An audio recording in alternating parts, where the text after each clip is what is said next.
Want to know the latest and hottest music hitting the airwaves? Don't be left out. Listen to the Golden State Media Concepts Music Podcast. It keeps you on the loop with everything you need to know from pop, rock, hip-hop, and the top 40. And we'll throw in news of your favorite artists, concert and tour dates, and so much more. Listen no further, because this is the gold standard in music podcast.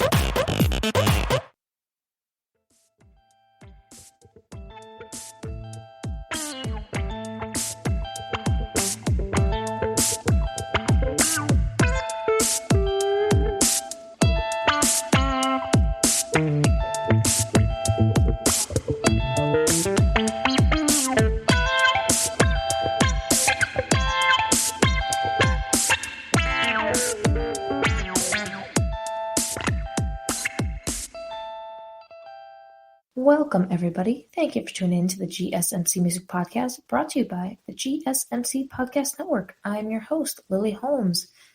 As we are creeping up into the second week of May, and Mother's Day is just right around the corner, I hope everyone is doing good. And if you are a mom, or happy Mother's Day to you, or, happy Mother's Day to your moms, grandmas. And if you are an animal mom, do not get left out this holiday. I am a dog mom.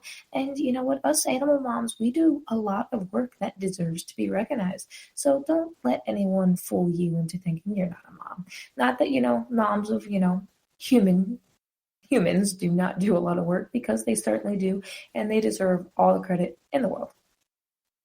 We're going to talk about many things today. We're going to start out with Hunter Hayes, a country music star. Also going to get into the songs from the 2010s that I did not like. Also going to talk about the best beach songs as summer approaches us. And we're going to talk about Camp Rock 1 and 2 and compare two of the best Disney movies / you could call them musical almost, of my childhood. I have mentioned before, I am a country fan. I'm not the biggest country fan, but I am a country fan. For those of you who do not know who Hunter Hayes is, he is a country singer. He is a multi-genre singer, actually. He mostly sings country, but he sings a few other things as well. He's a songwriter, and he's also a record producer. He came out in about, 2011 is when music for him his music started getting a little bigger. Something really interesting about Hunter Hayes is he can play more than 30 instruments. Yes, you heard me correctly, 30 instruments. I can't even play one, so that is amazing. There's a lot of artists out there that they can play guitar, they can play drums, the piano, or they're a DJ.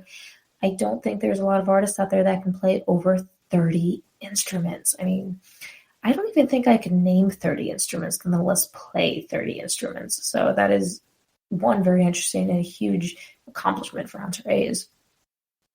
He is a younger country singer compared to a lot of the other ones. I feel like when you think of country music, the artists are a little bit usually over 35, I could say. I'm not even sure what the median age is, but for some reason I just feel like it's over 35. But that's just kind of how I feel. Hunter Hayes had his self-titled album come out in 2011. I believe it was Hunter Hayes' Storyline. And it debuted at number 7 on the Billboard 200 charts, the Billboard 200 album charts. And it also got to number 1 on the top country albums.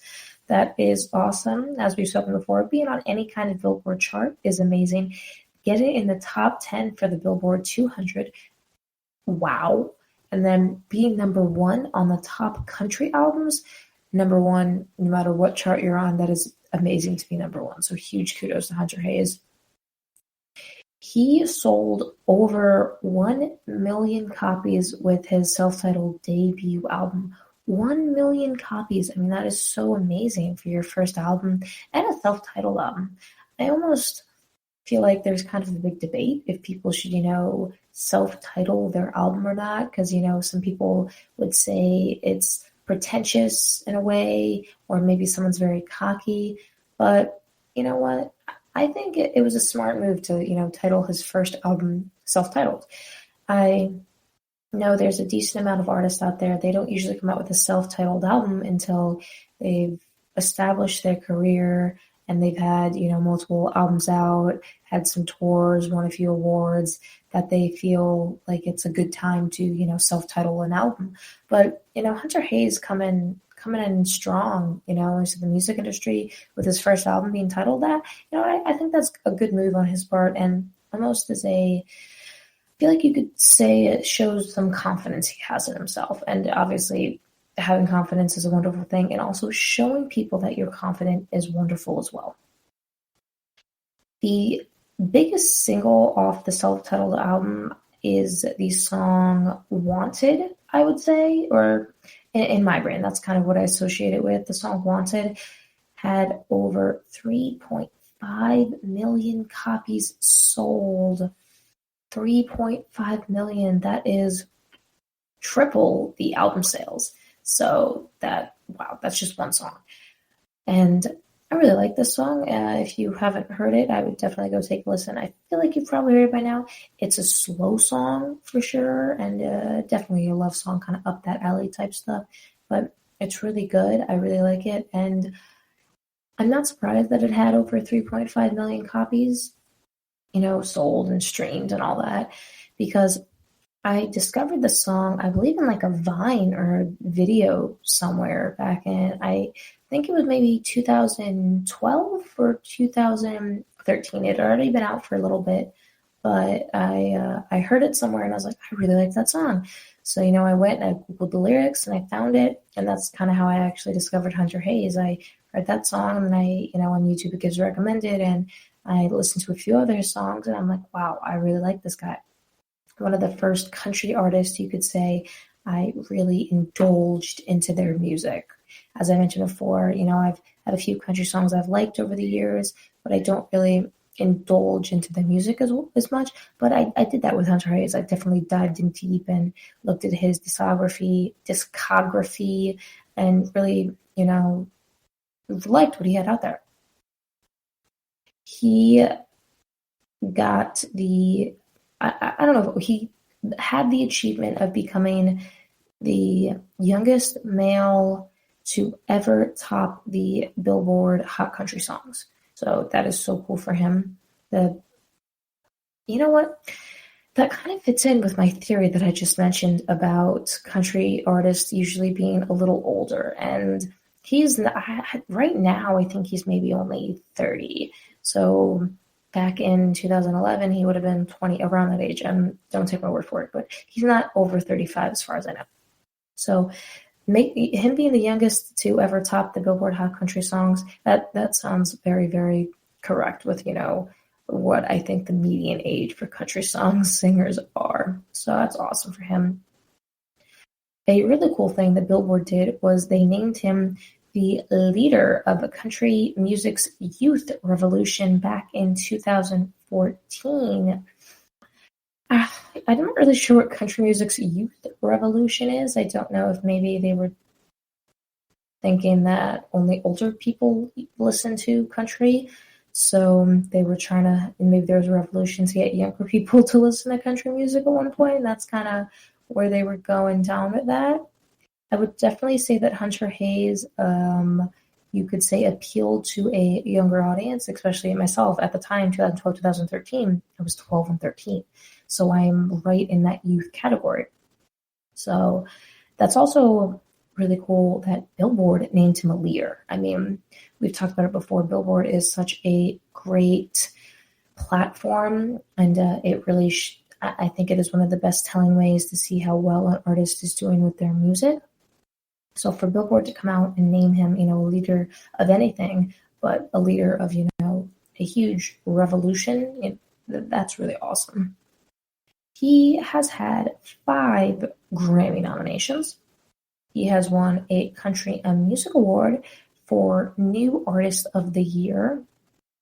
And he opened up for Taylor Swift on, I believe it was 10 or 11 different shows of hers back in, I believe it was her Speak Now tour. In 2013, he had 3 different Grammy nominations, and it made him the youngest male country artist to be nominated in all of the 3 different categories that he was. So that right there really goes along with my theory about, I do believe that country artists are a lot, you would say older almost than than someone who is Hunter's age, because looks like he's broken 2 different records here for being the youngest male to do something in country music. So that is really awesome. He, like I mentioned before, he does more than just sing. He's released a lot of music between when he started and now, but he does a lot of, you could say, behind the scenes work. He writes songs, and he also is a record producer. So he helps write for a lot of, different bigger people. Like he helped write for Rascal Flatts. And we've talked about Rascal Flatts before. It is a band, not just one singer. That was a light bulb moment for me. I shouldn't even say light bulb, because light bulb was when you realize something. I didn't realize I learned that Rascal Flatts is the band, not the singer, not just the one individual singer. But point is, he wrote for Rascal Flatts, and he helps write for a lot of other bigger talent as well. He really interesting, something we talked about before, is he worked on a track for the remake of Footloose. He did one of the songs on there. He worked with Victoria Justice, and that's really cool, especially because Footloose went from, or the remake of Footloose was, more in touch with country music than at any other point, you could say, than the previous movie. So that's really cool. He is, such a talented person. He really is. He is one of my, I don't want to say my favorite country artist, because I don't want to give him that label yet. I'll get back to you guys on if I would call him my favorite country artist or not. But I do really, really love his music, and I think he's so talented. He was on The Masked Singer back in only a year ago in 2020. I don't know if any of you have seen The Masked Singer. Interesting show. Take a look at it. I didn't know he was on there, so I want to go back and watch that episode and see if I can guess it. That'd be really funny. Something really great about Hunter Hayes is he raises awareness to end child hunger. A lot of artists out here are always advocating for, X, Y, and Z, and some of it is PR, some of it isn't. So he seems pretty, you could say, how do I put this? He seems pretty true about it, because I didn't really hear about it. I was doing research about it, about him, and that's when I discovered that. So I think that's something he's not getting enough credit for. So I think that's really, really cool. He is probably, I don't want to say underappreciated isn't the right word, but I'd say he's not that well known to fans when it comes to music as much as he is, I think, to the music industry itself. I mean, because he makes a lot of music that he sings himself, but he also does so many different kind of behind the scenes stuff as far as writing music and producing. So I think that's really, I think it almost kind of sucks, because he is so talented, and I wish more people kind of knew about him. I'm sure a lot of country fans know, but if people aren't country fans, I don't think many people have even heard of him. But nonetheless, I'm a big fan. Like I said, I'll get back to if I would say he's my favorite country artist. Let's talk about my favorite songs by him. The number one I have on the list here is Invisible. This is a very, very heartfelt song. I mean, it could kind of go in a few different directions on how you interpret it when you're listening to it. The kind of basis of the song is "You're not invisible to me," and it all works up to this point where he sings, at the end of the day, there is going to be someone cheering for you, whether, it's family or friends or a complete stranger. There is someone, there cheering you on and, kind of helping you out, even if it doesn't feel or even look like it. So it is a really, really heartfelt song. It is really sad, and I believe it was a big topic and trending when it came to suicide and self-harm when the song came out. And I want to say it came out 2013 or 2014. It is my favorite song by him, absolutely my favorite one. I would also say it's one of my favorite songs, period. And I know I say that about so many songs, and I promise you guys eventually I will be giving you a list of my favorite songs of all time. So it'll take a while, but we'll get there one day. Next on the list, we have the song Storm Warning. I think this song is so interesting and unique.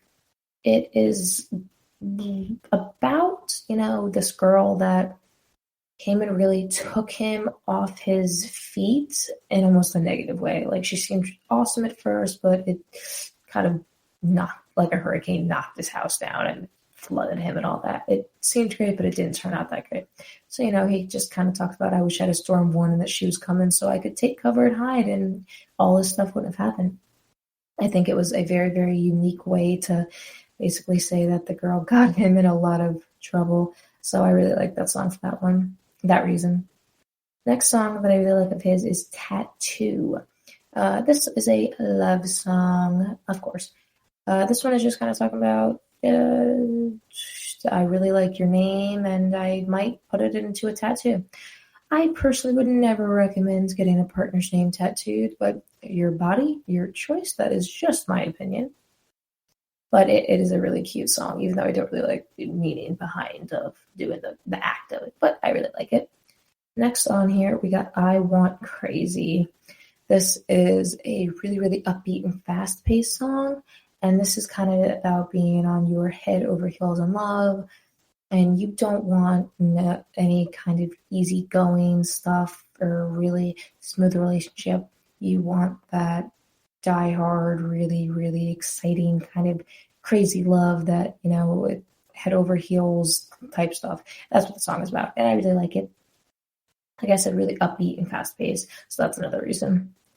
The next one I have on here is Cry With You.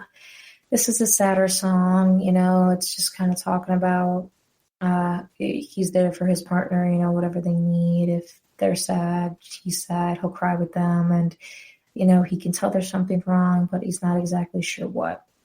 So it is a sadder song, but, it's still good. I really like it. He has a lot of love songs, and nothing wrong with love songs, as we talked about before. I really love them, and everyone loves a good love song every once in a while. Go check out Hunter Hayes if you aren't really familiar with much of his work already. And if you're not a country fan, just give it a chance. If you're not a country fan, you don't really like country music, I would recommend the song I Want Crazy. Because as much as that is country, it is also country pop as well. So I'd say that one if you're not a country fan. If you are a country fan, any of his music will do. They're all awesome. After we come back from the break, we are going to talk about songs from the 2010s that I did not like. And don't forget, later on, we're going to talk about Camp Rock 1 and 2. We'll be right back. Always on the go, but the day just won't be one without your Hollywood fix. Let Golden State Media Concepts Entertainment Podcast take care of that. An all-inclusive look of pop culture.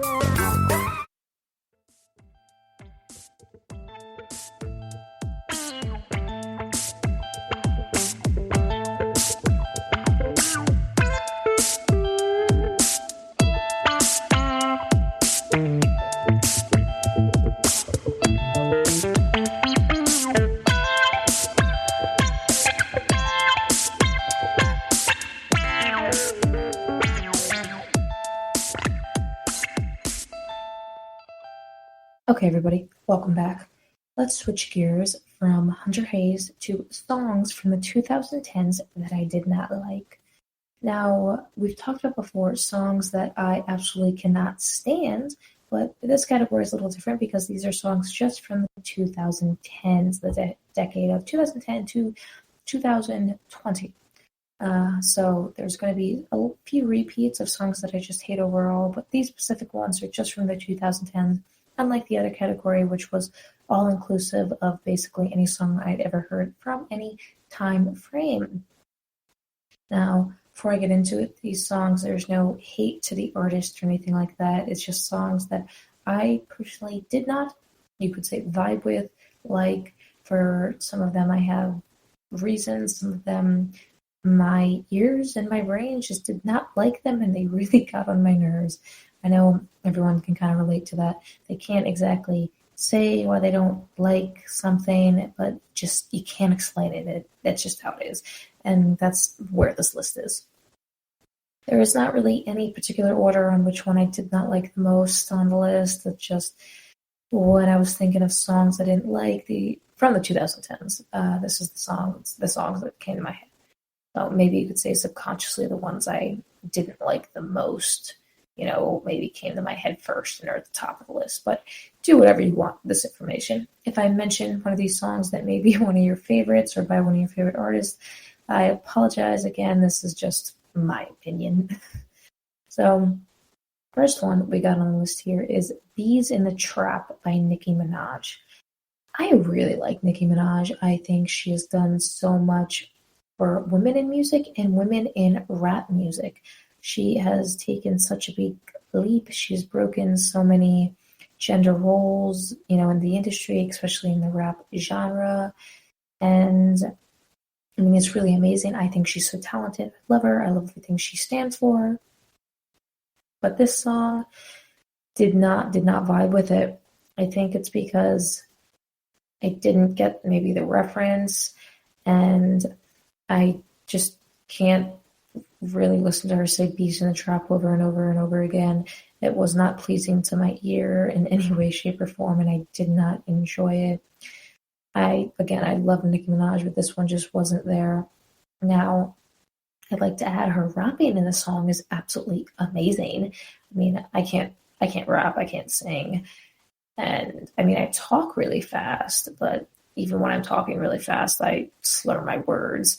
But it's amazing how fast she can rap, and you can understand it, right? She's clearly enunciating and everything. So it's amazing, but I just didn't like the song. Next on the list, we got Wiggle by Jason Derulo featuring Snoop Dogg. Same thing. I love Jason Derulo. I love Snoop Dogg, but I just didn't like this song. I think it was way too repetitive, and I didn't really like anything that was going on in it. I feel like the song was almost written for like a specific scene in like a movie or TV show. Like, you guys know, some songs are specifically written for a certain movie or TV show in a very specific scene with very specific choreography. I don't think the song was written for that, but if it was, I can definitely tell. That's just kind of the vibes I get from it. There are definitely some songs out there that just, they don't work just as a song. And this is just one of them. Again, I think the repetitiveness really just throws me off, and I just don't even like what they're saying about. So yeah, I just did not like that for one of the songs that came out in 2010. 2010s, my apologies, the whole decade. Next, we got Gucci Gang by Lil Pump. I could sit here for hours on why I hate this song, but yeah, we don't have that kind of time. I'll leave it as I really dislike it.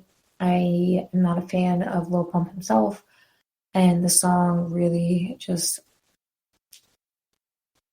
really repetitive as well, kind of like Wiggle. Almost just Gucci Gang said over and over and over and over again. And I don't want to say that in a way that being repetitive is a negative thing, because it's not. A lot of songs I like are very repetitive, and I love them, but not this song right here. I just could not get behind it at all. Next, we got Dirty Bit by Black Eyed Peas. Black Eyed Peas are an interesting group. They kind of fizzled out, like I want to say like 2014 or 2015. Haven't really heard anything about them since then. So I don't really have much to say about the group. I think they have some great music. Not this song particularly, though. I never really liked it. I think it is maybe you could say EDM music, but I don't even want to say EDM. It's a specific kind of sound that I didn't like. I don't know if maybe they were aiming at a certain, let's say, audience or a certain, a certain like genre that maybe that would fit in well that I'm not aware of or anything like that, but really did not like the song. We got Like a G6 by Far East Movement.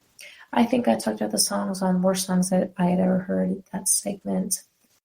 We're going to talk about it again because I came out in the 2010s and I really did not like it. I think what I really didn't like about the song is everything. No, I'm just kidding. I just didn't vibe with it. I didn't like the sounds. I guess I don't also like saying fly like a G6. I think that I want to say almost rubbed me the wrong way. I don't like the flow of it. I mean, it just didn't go very well, and I didn't like listening to it. So yeah, that's why that's on the list. Next, we got Red Solo Cup by Toby Keith. Now I know what a lot of you are saying. You're either thinking it's really catchy, or well, come on, that's not a like really song. Like there are a lot of songs out there that you could say they're not like Grammy award-winning type music, and they kind of serve a specific purpose, and you could say that is definitely one of them. Red Solo Cup is definitely very, very catchy, and I think it's cool for maybe a commercial or a barbecue, possibly. Actually, no, because I don't even want to hear it at a barbecue. It's just, I don't know. It's a song that I think should not be a whole song. It really should just be maybe a little clip for like a commercial or something like that in advertising. So it's just not something I want to hear or play when I'm trying to listen to music. So that's why I don't like it. Next on the list, we got Sexy and I Know It by Lmfao. I'm sure everyone remembers this song. Quick fact about Lmfao, if you don't know, it was an uncle and his nephew that just decided to get together and make some music, and I'm sure everyone knows they had a few hits, and then they kind of just disappeared. So good for them, I guess. They lived out maybe a dream they had. They collected their bag, and they moved on. But I did not like this song at all. I remember with I think it was my iPod Nano at the time. I didn't have any music on it, like downloaded, so I could only ever listen to the radio, and it was always on the radio going, like just repeat after repeat after repeat, and it was so irritating. So even if I maybe would have liked the song, it was just played way too many times that I wasn't even given a fair shot. My brain was not given a fair shot to like it. The song is another one kind of like, Red Solo Cup or Wiggle. Like it's just, I don't want to call it weird, but it's like I feel like it had a purpose that wasn't for a song, right? Like it could have worked well in a movie or a TV show or for a commercial or something like that. Like it doesn't stand good as a song on its own. Now, if this was in a movie or TV scene and it was, there was some funny choreography and a good background behind it, I think it would be fine. But as a song alone, I think it's just not really the best, and it's really kind of weird, to be honest. So I'm not a fan at all. Next, we got Selfie by the Chainsmokers.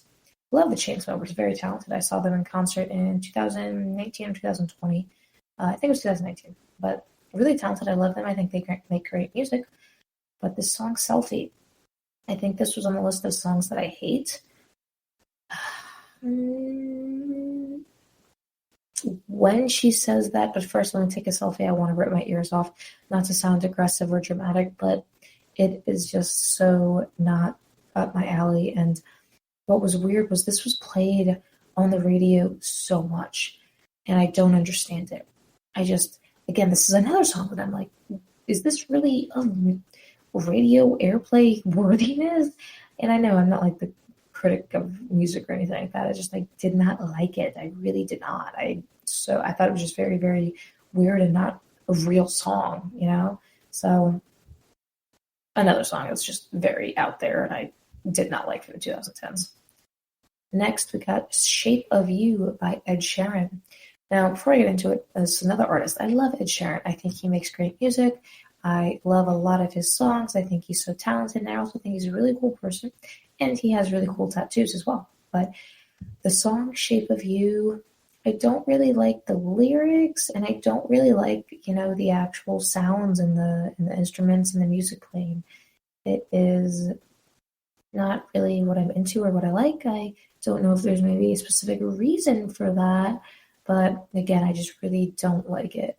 It's hard for me to listen to it at all. Like, really, it's almost like I'm cringing. And I shouldn't say it's the lyrics as much. Maybe if the lyrics were being sung in maybe a different tone and there were different sounds and beats in the back, it would be different. I think it really is the instruments and everything that's playing in the background that is the real buzzkill for me.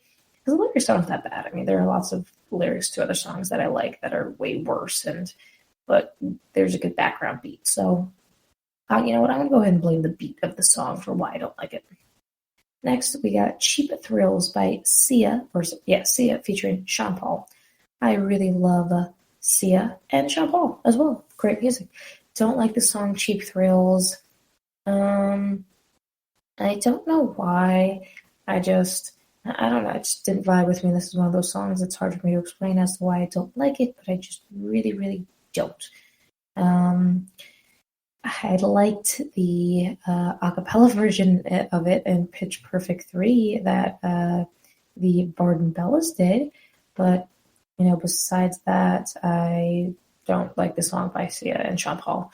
And again, I love Sia and I love Sean Paul, but the song just didn't vibe with me. Next, we got Girls Like You by Maroon 5 featuring Cardi B. These are other artists. I love Maroon 5 and I love Cardi B, but I didn't like the song, and I think it was, I don't know,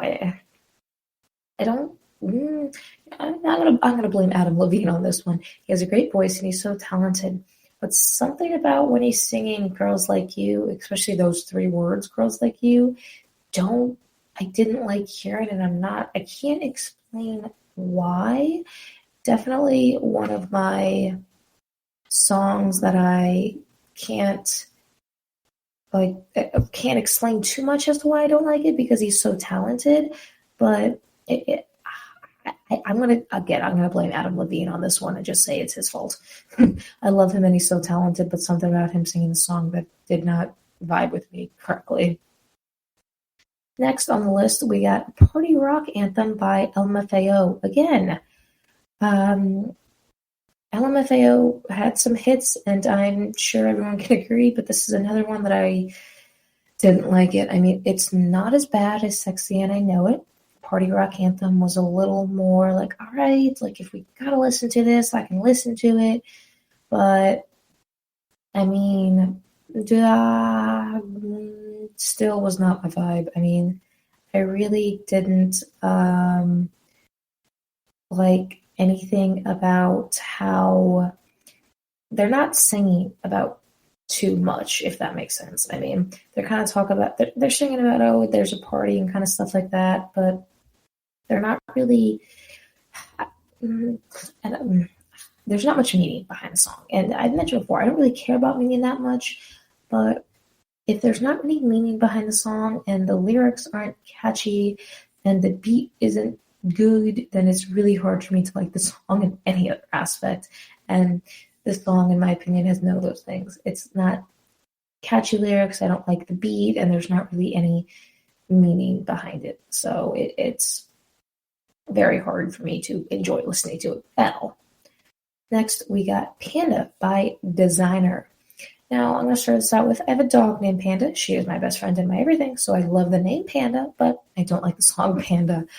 I think there are a few cool lines in there, but I think what throws me off is the beginning where he's saying Panda over and over and over. I don't have fun listening to that.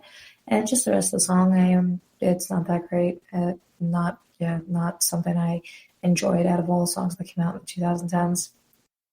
Next, we got God's Plan by Drake. Drake is a okay artist. We haven't really talked about him much. Maybe we'll get into that one day. But the song God's Plan really got on my nerves because I was so tired of seeing captions online of I only love my bed and my mama, sorry. I got so sick of that. So And I read those lyrics before I even heard the songs. By the time I heard the song, I was so sick of hearing those words that I was like, oh, I can't do it. I can't do it. I think the message behind the music video is really cool. I mean, it's straight going around and he's handing out money to, schools and a lot of people who need the money. That's really cool. But the song itself, don't like it. Do not like it at all. Next, we got Get Lucky by Daft Punk. Daft Punk makes a lot of good music, but this was not one of them. I'm not exactly sure why, but they fumbled the ball with this one, at least in my opinion they did. Maybe it was the repetitiveness of it, and also they're not really singing about much. I mean, I know there's more lyrics in there than Get Lucky, but I feel like the only things I hear is Up All Night to Get Lucky over and over and over and over again, and there's no other kind of diversity in lyrics as well. And again, I don't want to say that as if it's a negative thing. It's just, in my opinion, if you're lacking in one area, then you gotta bring it up in another area. And kind of like the Party Rock Anthem, this is another song that they're kind of lacking in almost all the areas. So another song from the 2010s that I really did not enjoy. The 2010s were such a huge time for music. The 2000 to just now in general, but this has been 2 decades, starting in the 3rd decade of music that is just amazing and will go down in history, some of the best music of all time. But just like any great music, there is going to be bad music in it as well. And, again, this is no hate to any of these artists or anything. These are just songs I personally did not like for my own personal taste. After we come back from the break, we're going to talk about beach songs as we approach summer. And also later on, we're going to talk about Camp Rock 1, my apologies, and Camp Rock 2. We will be right back. Tired of searching the vast jungle of podcasts? Now listen close and hear this out. There's a podcast network that covers just about everything that you've been searching. Hey! The Golden State Media Concepts Podcast Network is here. Nothing less than a podcast bliss with endless hours of podcast coverage. From news, sports, music, fashion, cooking, entertainment, fantasy, football, and so much more. So stop lurking around and go straight out to the Golden State Media Concepts Podcast Network. Guaranteed to fill that podcast itch. Whatever it may be. Visit us at www.gsmcpodcast.com. Follow us on Facebook and Twitter, and download us on iTunes, SoundCloud, and Google Play.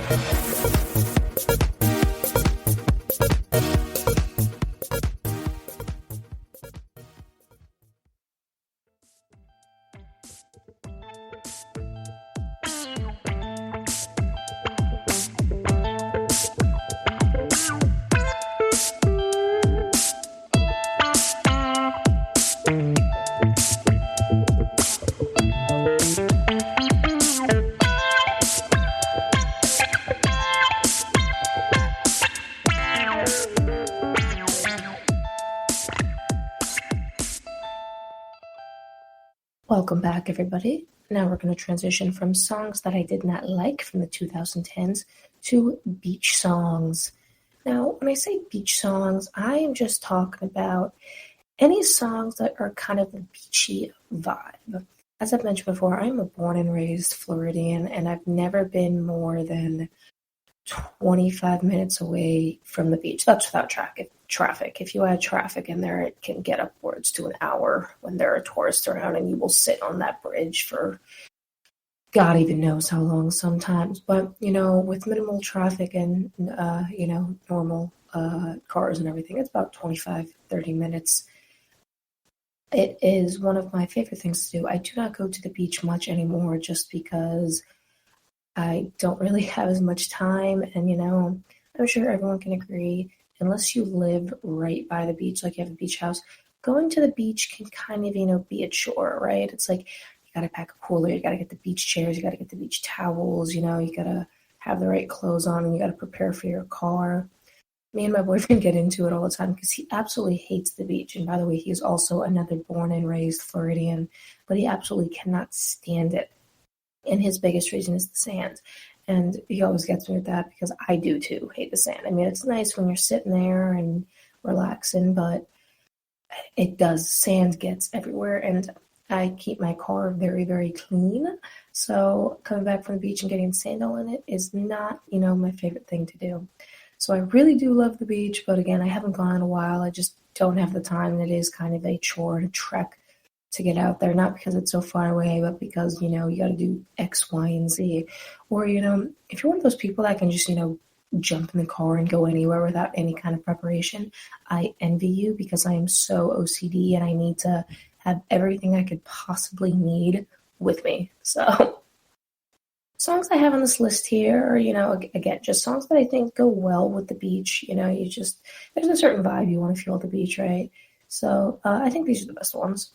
First one on the list here is Toes by Zac Brownband. I mean, one of the opening lines is toes in the water, so butt in the sand.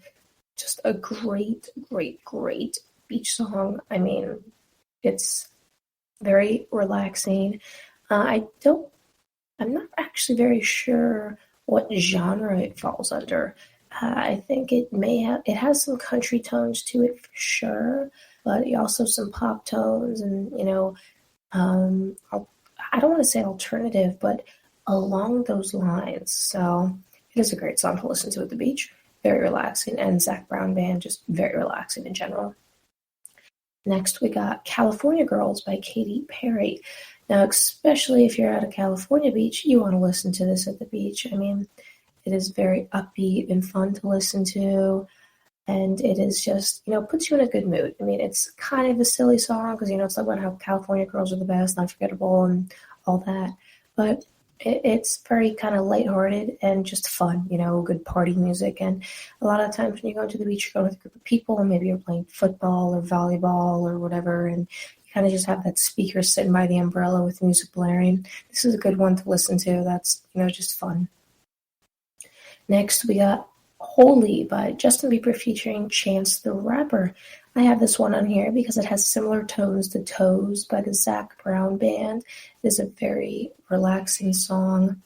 Something I've mentioned before, I think, is one of the only places I can truly relax is when I'm laying in the sun by the water but in a bathing suit. And I also like to have I'd say relaxing music going, but my definition of relaxing is a lot different than most people's definitions. So I do really like this song, though, for a beach song. Very relaxing, and it has a good beat, and Justin Bieber and Chance the Rapper work very, very well together. And Justin Bieber also, as I've mentioned before, has a very angelic voice. Next, we got Ice Cream by Blackpink featuring Selena Gomez. This is a great song, kind of like California Girls. It is very upbeat and fun, if you're partying, playing Frisbee, whatever you're doing, to listen to at the beach. Doesn't really have much, background to it, I guess you could say. It's just about ice cream and other kind of innuendos that are in the song. Just a great one to listen to at the beach and have fun. Next, we got Mood, the remix, 24 Karat Gold and Ian Dior, Justin Bieber.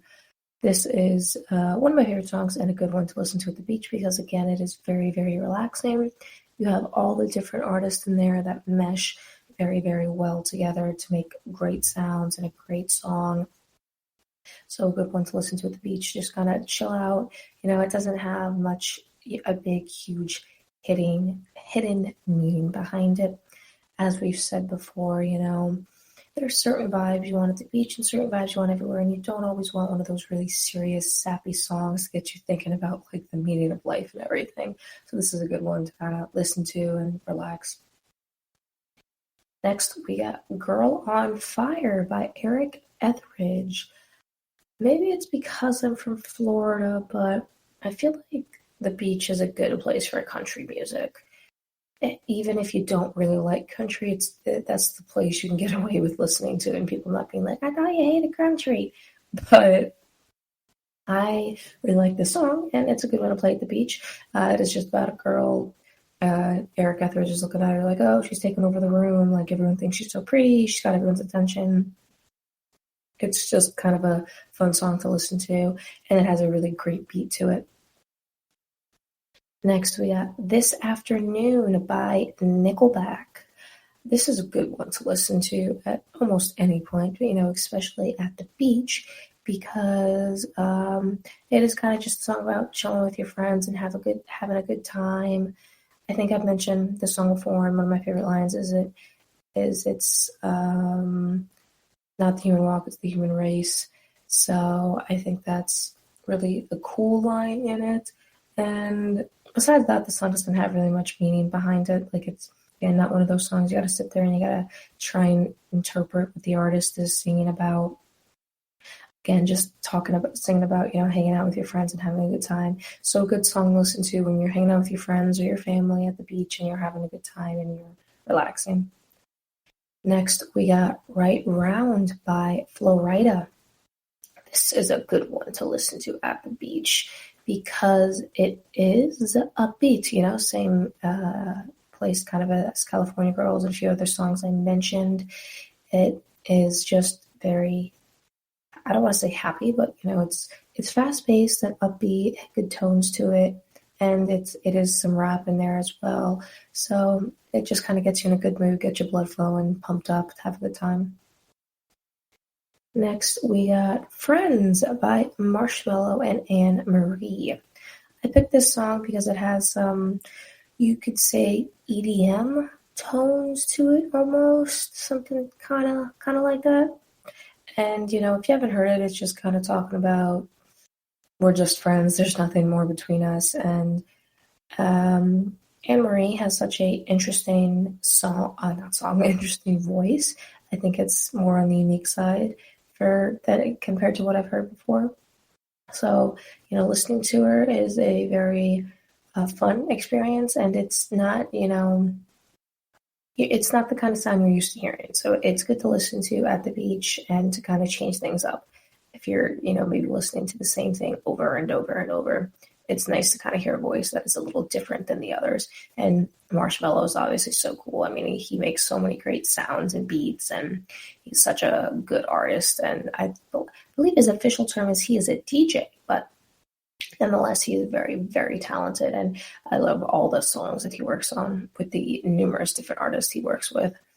My boyfriend's little cousin, he's 11, I think, he just recently got really, really obsessed with Marshmallow, and he bought the big, head, I don't want to call it a hat, but you could say mask thing. It's basically the same headgear that Marshmallow wears, and he's been very, very excited about it. And he was trying to explain it to my boyfriend's grandpa, his grandpa as well. And the grandpa was just kind of really thrown away by, the whole idea of Marshmallow, and that he doesn't sing, he's a DJ, but no one sees his face, and he always has the headgear hat thing on. So that was really interesting to try and explain, because Daft Punk and Marshmallow and a few other artists, I feel like this whole not showing your face, and Sia almost. I don't believe Sia ever shows her face. She doesn't wear any headgear type stuff, but she always has the hair or hat thing going. But I feel like that's a kind of our generation type thing. I don't believe there's many artists back in the day who did that. So it is definitely an interesting concept, and very interesting to see older generations to try and understand why they're doing that. Next on the list, we got Forever After All by Luke Combs. As I mentioned, I think the beach is a good place for country music, and Luke Combs is always a good country pick. I love his voice, and I love so many of his songs. I think we talked about the song Forever After All. If you haven't heard it, it's kind of just about, people say forever doesn't last forever, relationships don't last as long as people think they do, even if you feel like you're in that honeymoon phase or something like that. But he says, well, they haven't seen us together, and we're going to last forever. It's a really, really cute song. It is a love song, and it is one of those songs that has that, kind of serious meaning behind it. But it's still a good one to listen to at the beach. It is a little bit fast-paced, and again, country music and Luke Combs just kind of give me those beachy vibes. Next, we got Adore You by Harry Styles.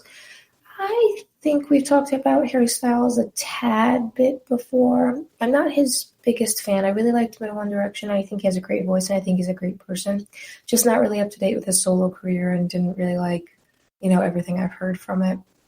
I do like the song Adore You, though, and I think it's a good one to listen to at the beach 100%. It is pretty upbeat and has some good tones to it. And hairstyles does have a wonderful voice. I mean, he's such a great singer.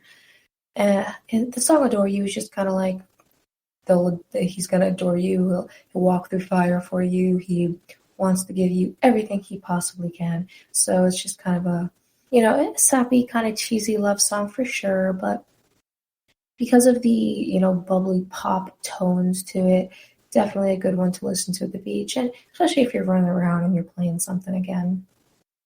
Next on the list, we got Me by Taylor Swift featuring Brendan Urie.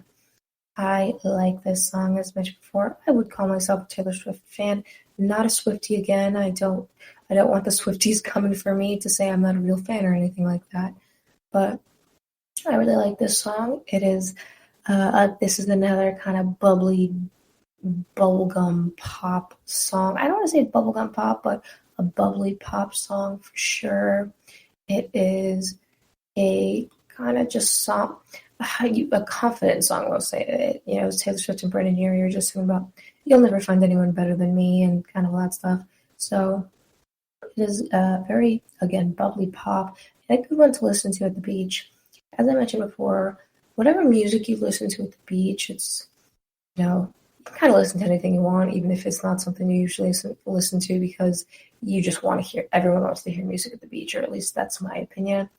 I think music is just such a universal thing that, in big gatherings, it's always going to be going,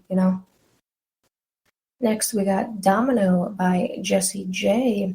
This is a song that I almost forgot about. I hadn't heard it in a while, and then I was on YouTube Music. I was just doing a shuffle, not even a shuffle. I was just, I got through my playlist and it was playing like a song similar. And this song came on. I'm like, oh my gosh, I have not heard this in so long. This one is a good one to listen to at the beach because it is a upbeat, fast-paced, just kind of fun to listen to. No big, huge interpretation behind it. You want to sit there and figure things out. So great song to listen to. Also, Jessie J has such a wonderful, wonderful voice as well. So if you're at the beach and maybe you're having a few drinks, you're going to probably try and sing like her. And if you can, kudos. If you can't, then you are in the same boat as me. We got Treasure by Bruno Mars. This is on the list here for a few reasons. One of them being Bruno Mars is so cool. Such a great voice. So talented. And also Treasure is so upbeat, has great tones to it, so many cool instruments, and it just makes you feel good, right? It gets your blood pumping, it makes you want to have a good time and run around and, really, really enjoy yourself. So, and it's kind of a love song from that I treasure you, you're my treasure, you're all I could want, that kind of thing. So, if you're there with a significant other or you're maybe trying to meet someone, that's a good one to listen to as well. Next, we got Ready, Set, Roll by Chase Rice. We got another country song here. I like Chase Rice. I think he's so talented. I don't listen to too many of his songs, but the ones I do listen to, I'm a fan of.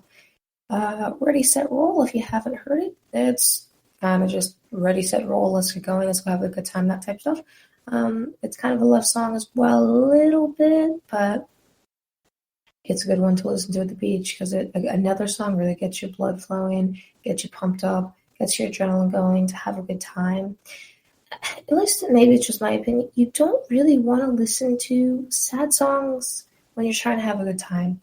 And again, that is very, very, very a personal thing because everyone is different and there's no right or wrong way. But my personal thing, when I'm at the beach, I don't want to hear a bunch of sad music, especially if I'm there with a bunch of friends. I want to hear a bunch of happy music that puts me in a really, really good mood. So, and, Ready, Set, Roll is one of those obviously happy songs that kind of really get you in a good mood as well. Next, we got Cake by the Ocean by Dnce. Well, you can have some cake by the ocean while you're sitting at the beach. A quick thing here. Because I was born and raised in Florida, the beaches for me have been oceans. I didn't realize until I was like I don't know, 13 or 14, that people will go to these big lakes up in like the Midwest or something, and they're like, oh, I'm going to the beach. It's like man-made lakes with man-made sand, and I'm like, that's not a beach. I associate the beach with the ocean, and I know some people who, don't have like the luxury of growing up by an ocean, don't think like that, but it was a wild concept to find out that not everybody, when they say I'm going to the beach, they don't mean an ocean. I never had really thought about that. Again, being born and raised in Florida, that's just, that was my normal to me. So, but Cake by the Ocean is a great song to listen to at the beach. Fast-paced, upbeat, good sounds to it. Joe Jonas, along with the rest of Dnce, are so talented. They make you want to have a good time listening to this song. And it is just it's just really fun to listen to. When I saw the Jonas Brothers in concert, they performed this song, and it was really, really like fun to listen to in that environment. And I can only imagine how fun it would be to listen to at the beach when you're with a bunch of friends and trying to have a great time.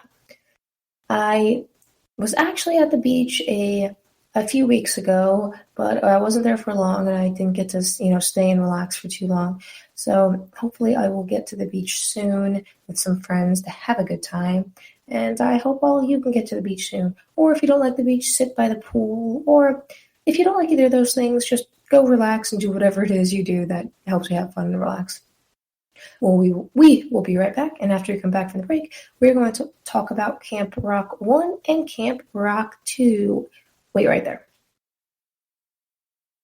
Watching TV has changed over time. Streaming has become the new norm. That's why Golden State Media Concepts television podcast dives headfirst to the world of cord cutting. Want to be on the loop of what's hot in Netflix? Or if it's not a preference, what about original shows in Hulu? We've got you covered. Join us as we fill in the blank and talk about movies to stream and what show you should be binging. This is the Golden State Media Concepts television podcast.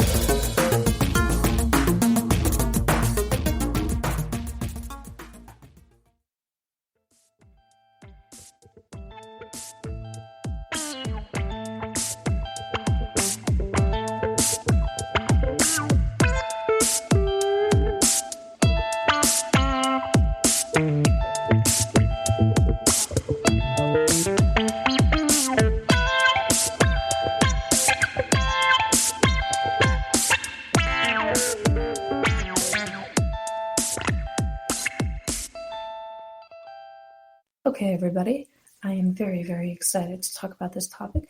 Let's talk about Camp Rock 1 and 2. For those of you who don't know what Camp Rock is, they are actually two Disney movies, very similar to the High School Musicals. I mean, you could call them musicals, basically, just called Camp Rock. They came out after High School Musical 3, actually, I believe. They had similar release dates, and they did not live up to the success of High School Musical and did not do as well, but they were still a hit, and I love them along with everyone else who loved High School Musical, because they were very, very similar. I don't want to say plots, but, similar stuff going on. Well, let's talk about the success of each of the movies, and I'll give you guys my favorite songs, and we'll talk about which ones that I think are my favorite. Let's start with Camp Rock 1. That came out in June of 2008. It got to number 3 on the Billboard Album 200 charts, and it sold 188,000 copies in the first week. 188,000 copies in the first week. And this was back in 2008, when getting music was not as easily accessible as it is today. You couldn't go download and stream stuff as easy as you can today. It still was possible, but a lot of those sales were going to the store and buying the CDs themselves. And most of that was parents going out and buying the CDs themselves because the kids begged for it so much. So I remember begging my family to buy it for me, and I was so excited when I got it. As I mentioned before, I've always loved music, so I was so excited to add it to my collection and listen to it. It was a very, you could say, different tone than the High School Musicals. The thing about the High School Musicals was a lot more of the songs were sung by a lot of people. With Camp Rock, I feel like each song had mostly an individual artist singing each song. A few of them came together and, for like the finale song and stuff like that. But High School Musical was truly more of a musical compilation, having so many people singing together. Camp Rock 1's album was certified platinum in September of 2008. I very much wonder why the Camp Rocks didn't do as well as High School Musical. And, I'm not really sure. I have some people, that my age, my generation, that actually come out and say, they're like, Camp Rocks were better than High School Musical. When are we going to finally admit it? And personally, I don't think that. I do like High School Musical a little better, but I still love the Camp Rocks. If you guys don't know about Camp Rock, it is starring Demi Lovato and the Jonas Brothers. The first one is mainly Demi Lovato and Joe Jonas, and then for the second one, all three of the Jonas Brothers come in or have a bigger part in the movie. So at this point, Demi Lovato is really kind of making her official debut in acting and with the music industry. But, the Jonas Brothers had already really kind of solidified their talent in the music industry with Disney, and people knew who they were. So it wasn't like you were coming in with a bad cast. I mean, you had Alison Stoner on the cast list as well, and she was very popular. So they had a good cast right off the bat. And that's different from High School Musical, because High School Musical, Ashley Tisdale was in it, and her and Zac Efron are really the only two that had, smaller roles before High School Musical. High School Musical really set almost every main character's career up in those movies. So you almost think that Camp Rock would have done better because they were coming in with, you could say, a stronger, more well-known cast. Again, I shouldn't say stronger, but a more well-known cast compared to High School Musical. The first one, when you kind of had a bunch of baby faces that no one had really heard of. So it's a real mystery to me as to why, the Camp Rocks didn't do as good. I don't know if when they came out, it was a real competition thing where it's like, I'm High School Musical or I'm Camp Rock. It was kind of that kind of vibe there. I can't really remember. I mean, as far as I know, I liked both, right? And there was not really much of a, I like High School Musical, so I can't like Camp Rock or vice versa. Not really sure about all that competition stuff or, why one Camp Rock didn't do as well as the other. If you guys have any ideas, let me know, because I sit here and I mind boggle about it all the time. Let's talk about my favorite songs from the Camp Rock 1 soundtrack. It was kind of hard to narrow some of them down, but alas, I did it. My number one favorite song off the soundtrack is This Is Me. I think we've talked about this song before. As much as it is, cookie cutter Disney, it is an inspirational song. And, it's kind of just, like, this is me. Like, I'm not going to hide who I am anymore. I'm going to be proud of me. And, I'm out here and I'm letting you all know who I am. And I'm very unapologetic about it. It's one of the last songs performed in the movie. It's kind of the big, I don't want to say climax, but kind of very big climax moment. The main character, Demi Lovato, Mitchie, she's not supposed to sing at the, the final competition, but she goes ahead and does it anyway. And she hadn't sang up until that point ever. She was just dancing. She wasn't really at Camp Rock to sing, and no one thought she could sing. And then she came out and she started singing, and everyone was like, oh my God, she can sing, and one of those Disney moments and all that kind of stuff. But the song is a really great song and has a great meaning behind it, so I really love it. The rest of the songs on the list here, they're not in any really particular order. They're just what I like off the album. Next, we got Play My Music. This is a song by the Jonas Brothers. This is just kind of a song about loving music. And if it is not obvious enough to you guys at this point, I really love music. And you know what? This is kind of just what the song is about. Saying play my music, and I'm gonna have a good time, and that's all I need at the end of the day. I don't need the money or the cars or all this. Just give me my music, let me play, and I will have a good time. And I think that's really cool. Next, we got Gotta Find You. This is sung by Joe Jonas. This is a slow down song, and it is definitely a love song, but nothing wrong with that at all. Kind of about, just Joe Jonas is saying about he's got to find the person he's looking for. And if you've seen the movies, you know that in the movie he's looking for this person that he heard singing, that she has such a wonderful voice, and he needs to find her and all that stuff. If you haven't seen the movie, well, that's what it's about. Spoiler alert. So it's a good song. Joe Jonas is so talented, and it's just kind of cheesy, good to listen to. Next, we got Start the Party. This is sung by numerous cast members. This is just kind of an upbeat song, fun to listen to.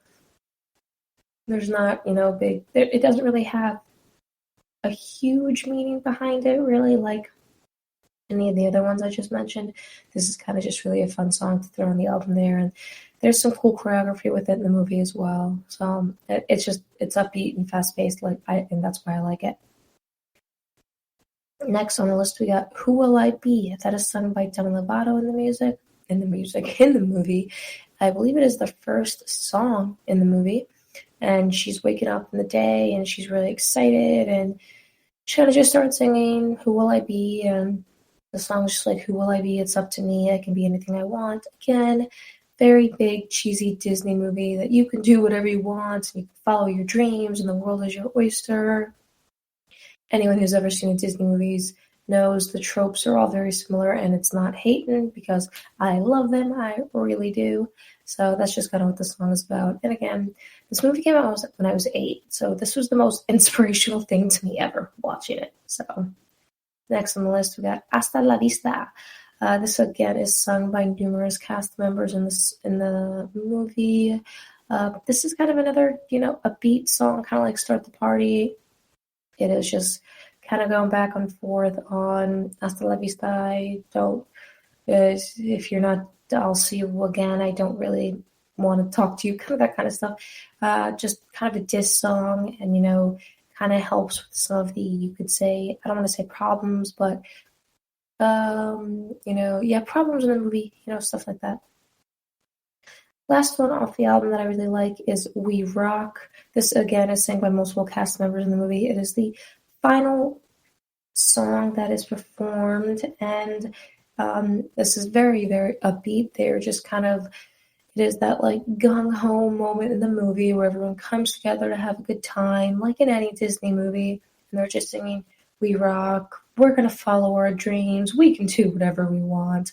And as cheesy as it is, it's fun to listen to, and it's catchy. So let's move on to Camp Rock 2, The Final Jam. If you haven't seen this one, this is the following summer. Everyone comes back to camp, and they find out that there is another camp very similar to theirs across the lake, and it turns into kind of this huge competition thing.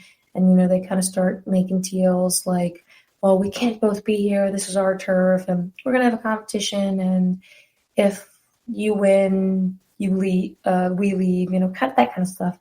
Again, another trope we've seen multiple times, but kids movie, Disney movie, you're going to see it, and you're going to like it. It just happens. Camp Rock 2 Final Jam came out in August of 2010. It debuted at number 3 on the Billboard 200, just like Camp Rock 1. And only 41,000 songs were sold in the first, not songs, only 41,000 copies were sold in the first week. So that is much, much, much, much smaller than Camp Rock 1, which was 188,000 copies in the first week. Personally, I'm going to say now, I like Camp Rock 2 better. I think the soundtrack is better, and I think the movie is better. However, I don't think many people agree with me on that, so I'm not sure why it did not do as well. I don't know if maybe because the second movie took almost 2 years to come out, but I mean, again, I like Camp Rock 2 soundtrack better. So I'm not sure why it didn't do as well. I think it would have done even better because the Jonas Brothers were really in this movie compared to Camp Rock 1. They didn't, make too much of an appearance. So not really sure about that, but I did like Camp Rock 2 better. So very interesting there. My favorite songs on this soundtrack, I have more than on the first one. The first one off Camp Rock 2 Final Jam soundtrack that I really like is Heart and Soul. This is sung by the Jonas Brothers, and this is kind of similar to the Play My Music song. This one is just talking about if you have heart and soul, you can rock and roll. Just if you need to actually really be passionate about the music and whatever you're doing, and then you will find your way with it, that kind of stuff. And I think that's really cool, just singing about it's not as easy as it seems, but, cool song. Next, we got Wouldn't Change a Thing by Demi Lovato and Joe Jonas. This is them. They're a couple, and they got into an argument, and they're just kind of they're singing back and forth from different places, and they're so different, but at the end of the day, they wouldn't change a thing.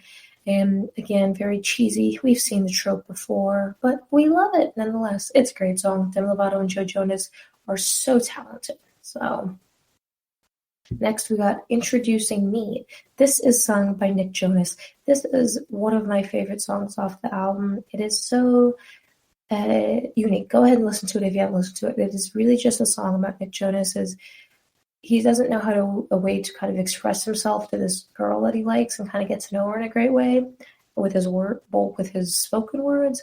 So he goes ahead and puts it into a song. If you haven't heard it, it is just kind of, I shouldn't say bizarre, but it's kind of a very cute, cheesy thing. He's just like, I like cheese on my quesadilla, I like to play piano, I like X, Y, and Z, and he put it in a really cute song, and as the song goes on, he continuously gets faster and faster as he's playing guitar, and it's really cute, so I really like it.